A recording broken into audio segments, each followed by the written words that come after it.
माझा महाराष्ट्र न्यूज सदैव आपल्यासोबत। गोवंडीतील शिवाजीनगर येथे पोलीस अधिकाऱ्याने एका 22 वर्षीय मुलाची चोरीचा अपराध केल्याप्रकरणी निर्घृण हत्या केली आहे। आरोपी मोहम्मद जाफर शेख याला पोलीस अधिकारी दळवी याने अटक केली होती। अटकेनंतर आरोपीला 3rd डिग्री देण्यात आली। त्यानंतर 22 जानेवारीला त्याची निर्घृण हत्या करण्यात आली आहे। आरोपींच्या कुटुंबियाच्या मते मोहम्मदसह इतर मुलांना अटक करण्यात आली, मात्र त्या आरोपींची पैसे देऊन सुटका करण्यात आली। मोहम्मदच्या कुटुंबियांकडून पैशाची मागणी करण्यात आली होती, मात्र परिस्थिती नसल्या कारणाने कुटुंबीय पैसे भरू शकले नाहीत आणि याच कारणास्तव मोहम्मदची हत्या झाली। वहाँ से सोहेल जो है वो 10 तारीख को बंद हुआ था। उसकी औरत को 12 तारीख को लेके गए थे। उसने यानी कि मारवाड़ी के घर तक लेके गई कि यहाँ पे मैंने सोना बेची, समझे। तो सोना जब चोर था तो उसके अंदर सबका हाथ था, है ना। आप बोलते हैं मेरा बेटा चोर है, तो आप ये बताओ मेरा बेटा जब अगर चोर है 22 साल का हो गया, हाँ, तो मेरे को एक एनसी उसकी कोई चौकी के अंदर बताओ कि हाँ मेरा बेटा चोर है क्या।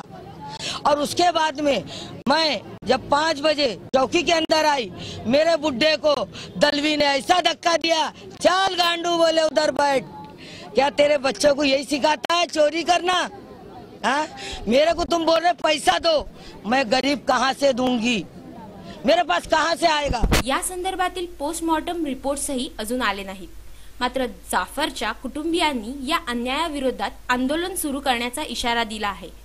या आंदोलनात मोहम्मद जाफरच्या कुटुंबियांच्या मदतीला प्रसिद्ध समाजसेविका मेधा पाटकर या साथ देणार आहेत।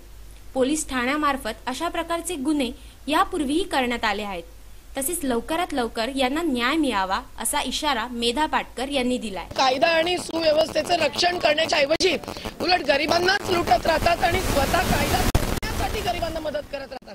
ज्या ज्या वेळेला आम्ही दाखवलेलं आहे तेव्हा एखाद दुसरे चांगले अधिकारी आहेत, नाही असं नाही, त्यांनी कृती कार्यवाही केली, अन्यथा कोणी केली नाही। उलट कोणी जर तक्रार करायला गेलं तर त्यांना हातामध्ये कोलीत मिळाल्यासारखं होतं। करून परत आता 26 तारखेच्या आधीपासून आता इतके दिवस झालेले आहेत, पोस्टमॉर्टेमचं पेंडिंग फॉर एक्सेसरी इन्व्हेस्टिगेशन म्हणून ते पेंडिंग ठेवलेलं आहे, त्यामुळे तो रिपोर्ट दिला नाहीये। आणि प्रत्यक्षामध्ये इथे मारलं गेलं असं लोकांचं साफ म्हणणं आहे, कारण दळवी हे पोलीस अधिकारी याला जबाबदार आहेत असं लोकांचं स्पष्ट म्हणणं। म्हणून एसीपींच्याकडे तक्रार दिल्यानंतर एवढी कस्टोडियल डेथची हकीकत, तेव्हा त्यांनी निदान काहीतरी त्याच्यावरती प्रतिक्रिया आम्हाला द्यायला पाहिजे होती।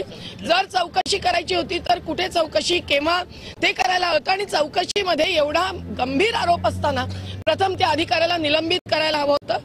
आजही आमची तीच मागणी आहे, दळवी यांना निलंबित करा आणि ॲडिशनल सीपींनी याच्यामध्ये लक्ष घातलं पाहिजे तत्काळ आणि याच्याबद्दल भूमिका घेतली पाहिजे, कारण सर्वत्र पोलिसांच्याकडे जो अंतर्गत कागद व्यवहार होत असतो तो आमच्या हातामध्ये नेहमीच नंतर येत असतो, परंतु त्यावरून असं दिसतं की पोलीस एकमेकाला सावरत असतात, सांभाळत असतात, सोडवायचा प्रयत्न करत असतात। अधिकाऱ्यांनी इथे येऊन उत्तर द्यायला हवं आहे आणि हा निर्णय घ्यायला हवा आहे की दळवी यांना निलंबित करून चौकशी चालू करतो आहोत आणि त्याबद्दलचं स्पष्ट पत्र आमच्या हातामध्ये पाहिजे, त्यांच्यावरती केस दाखल केली पाहिजे। पण पहिली चौकशी सुद्धा होत नाही आणि नंतर मग हे म्हणतील की आता आचारसंहिता लागली। त्यांच्या माहितीनुसार हेही समजते की आरोपी मोहम्मद आणि पोलीस अधिकारी दळवी या दोघांमध्येही पूर्वीपासूनचे वैर होते। इतकेच नव्हे तर यापूर्वीही मोहम्मदला अटक करण्यात आली होती, मात्र त्यावेळी आरोपीची जामिनावर सुटका झाली। त्यावेळी पोलीस अधिकारी दळवीने मोहम्मदला जीवे मारण्याची धमकी दिली। महाराष्ट्र न्यूज सदैव आपल्यासोबत।